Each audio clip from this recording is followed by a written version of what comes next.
रशीद है, उसके साथ बाकायदा XXX वीडियो वायरल हुई थी पिछले साल, XXX। और रोज इसका कोई ना कोई पॉलिटिशियन इसने अभी 2 हफ्ते पहले एक वीडियो रिलीज की जिसमें पाउंड स्टर्लिंग की थप्पियां लेके बैठी है, कहती है हाँ जी मैं कर रही हूँ मनी लॉन्ड्रिंग, कौन मेरे को पकड़ता है।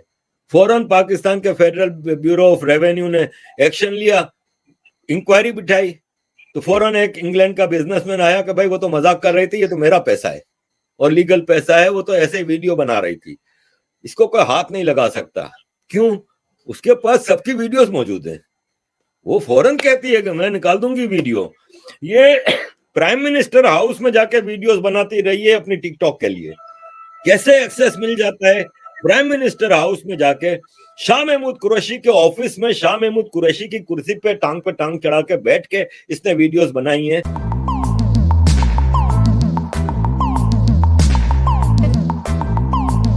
और रिलीज की हैं फॉरेन ऑफिस में जाके, फॉरेन मिनिस्टर के। हरीम शाह बहुत बड़ा नाम है पाकिस्तान के पॉलिटिकल सिनारियो पे, सबकी वीडियोस इसके पास मौजूद हैं। हैविंग सेड दैट, कैरेक्टरलेसनेस के ऊपर मैं एक और बात करना चाहूंगा पाकिस्तान आर्मी की।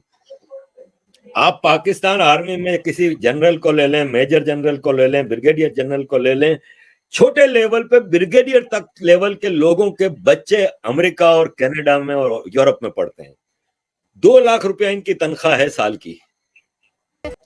2 लाख रुपया पाकिस्तानी 1000 पाउंड भी नहीं बनता, 800 पाउंड बनता है। एक बच्चा इस लंदन में, हमारे बच्चे, मेरी बेटी यूनिवर्सिटी में जाती है, हमें पता है कितना खर्चा है। यहाँ रहते हुए हमारे बच्चों को यूनिवर्सिटी में महीने का 2 से 2500 पाउंड का खर्चा है। कैसे एक ब्रिगेडियर के 3 बच्चे यूरोप और अमेरिका में पढ़ते हैं? भारत के कितने आर्मी जनरल हैं जिनके बच्चे अमेरिका यूरोप में पढ़ते हैं? एक भी नहीं है। दूसरा, इनकी प्रॉपर्टीज हैं ब्रिगेडियर जनरल, कर्नल, कैप्टन वगैरह की, करोड़ों में, अरबों में कहां से कमाते हैं? This is lowest point of characterlessness. बिल्कुल, आपने एकदम बहुत सही बात की है। और हमने पहले भी ऐसा देखा है कि पाकिस्तान के एक सीनियर जर्नलिस्ट हामिद मीर ने साल 2014 में तब के जो एक आईएसआई चीफ थे फैज हामिद के अवैध संबंधों का खुलासा किया था, जिसमें फैज की पत्नी ने उन पर गोली भी चला दी थी, जिसके बाद हामिद मीर को धमकियां भी दी गई और जियो न्यूज पर उनका शो भी बंद करा दिया गया। ये क्या मामला था? क्या इसके पीछे की क्या कहानी थी? देखिए, हामिद मीर है ना, वो पाकिस्तान का शायद सबसे ज्यादा पैसा कमाने वाला जर्नलिस्ट है, वरना कब का पाकिस्तान छोड़ के चला जाता, लेकिन उसको पैसे कमाने हैं। अब जब से उसको गोली लगी है तब से वो, उसका टोन बदल गई है। जाहिर है, इनफ था, पहले भी इसको 2-3 बार वो किया गया था लेकिन बच गया था। इस बार गोली लगी, इसके बाद से उसकी टोन चेंज है। तो पाकिस्तान का मीडिया तो टोटल कंट्रोल में है ना, वो तो बगैर डीए ISPR की मर्जी के बगैर तो वो एक लफ्ज नहीं बोल सकते, लिख सकते। आजाद कौन है मीडिया में? आजाद है कुछ यूट्यूबर्स जो भारत के लोगों की सब्सक्रिप्शन हासिल करने के लिए भारत के फेवर में, पाकिस्तान में मुल्लाओं के खिलाफ, पाकिस्तान में आर्मी के खिलाफ वीडियोस बनाते हैं। ये हनी ट्रैप है जो पाकिस्तान आर्मी की मदद से कुछ यूट्यूबर्स को फैलाया गया है। वरना कैसे हो सकता है कि हामिद मीर जैसे आदमी को तो गोली लग जाती है और ये इतनी वीडियोस बनाते हैं जिसमें इमरान खान को टारगेट किया जाता है, आर्मी को टारगेट किया जाता है, भारत माता की जय बोला जाता है, खुल के भारत के सब्सक्राइबर को अट्रैक्ट करने के लिए। तो सिर्फ ये यूट्यूबर्स हैं जो आजाद हैं, कुछ वो भी कुछ हैं, 2-4 ही हैं। बाकी मेन स्ट्रीम मीडिया में आप पाक फौज जिंदाबाद, पाक फौज की तस्बीह पढ़ते रहें, उनकी कुर्बानियों की तस्बीह पढ़ते रहें, जो कि कोई भी कुर्बानी नहीं है इनकी बहादुरी की, और ये मैसेज पुट ऑन करें कि पाकिस्तान अभी तक बचा हुआ है तो आर्मी की वजह से, जबकि पाकिस्तान, मैं कहता हूं, बर्बाद है तो आर्मी की वजह से। वरना क्या मसला था कि पाकिस्तान तो अच्छा खासा इकोनॉमी डेवलप हो रही थी 50s-60s में, फास्टेस्ट ग्रोइंग इकोनॉमी थी। भारत के पाकिस्तान के 1 रुपए के 1.5 रुपया भारत का मिलता था, आज भारत के 1 रुपए के 2.5 रुपए पाकिस्तानी हो गए। क्या वजह है? आर्मी। बिल्कुल। बिल्कुल, आपने एकदम सही बात की है कि अगर पाकिस्तान के जो बदतरीन हालात होते जा रहे हैं, उसके पीछे आर्मी है और एक दूसरी हम बात कर सकते हैं कि विज़नरी वो प्लान नहीं है इकोनॉमी को डेवलप करने का, क्योंकि लगातार कर्ज़ों में डूबना और फिर उन कर्ज़ों को उतारने के लिए फिर दूसरे कर्ज़ों को लेना, टेररिज़्म को बढ़ावा देना, इन नीतियों की वजह से ही आज पाकिस्तान का ये हाल है। पाकिस्तान के इस वक़्त के जो प्रधानमंत्री हैं इमरान खान, उनकी रंगीन मिजाजी के किस्से तो आम है, लेकिन ऑपोजिशन के नेता भी कुछ कम नहीं है। एक अमेरिकन लेडी सिंथिया ने जो पूर्व प्रधानमंत्री यूसुफ रज़ा गिलानी समेत कई सीनियर पॉलिटिशियन पर रेप का आरोप लगाया था। ये क्या मामला था और इसमें इमरान खान का नाम भी हमने देखा था, उनका नाम भी आया था। देखिए, सिंथिया रिची भी आईएसआई की प्रोडक्ट है और कुछ नहीं है। और आपने बिल्कुल सही कहा कि पाकिस्तान के ऑपोजिशन पॉलिटिशियंस हों, करंट सरकार हो, पिछली सरकारें हों, पाकिस्तान में कोई पॉलिटिशियन रूल कर नहीं सकता बगैर आर्मी की मर्जी के। आर्मी लाती है। इनका तरीका वारदात ये है कि पाकिस्तान की आर्मी की जेबों में 150 से 200 लोटे हैं। लोटे हम कहते हैं उन इलेक्टेबल एमएनएस और एमपीएस को जो कि इलेक्शन जीतने का थोड़ा बहुत उनका अपना वोट बैंक होता है, जैसे फवाद चौधरी है, जैसे शेख रशीद है, जैसे फिरदौस आशिक एवान है, भरे पड़े हैं। ये क्या करते हैं कि इलेक्शन से 6 महीने साल पहले आर्मी के पास, क्योंकि आर्मी के एजेंट होते हैं ना, आर्मी के पास जाते हैं, हाँ जी नेक्स्ट गवर्नमेंट किसकी बना रहे हैं आप?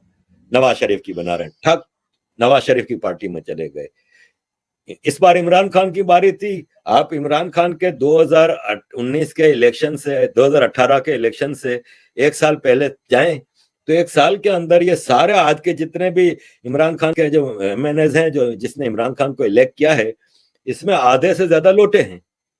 तो ये लोटे हैं जिनकी बुनियाद पे पाकिस्तान आर्मी गवर्नमेंट्स क्रिएट करती है।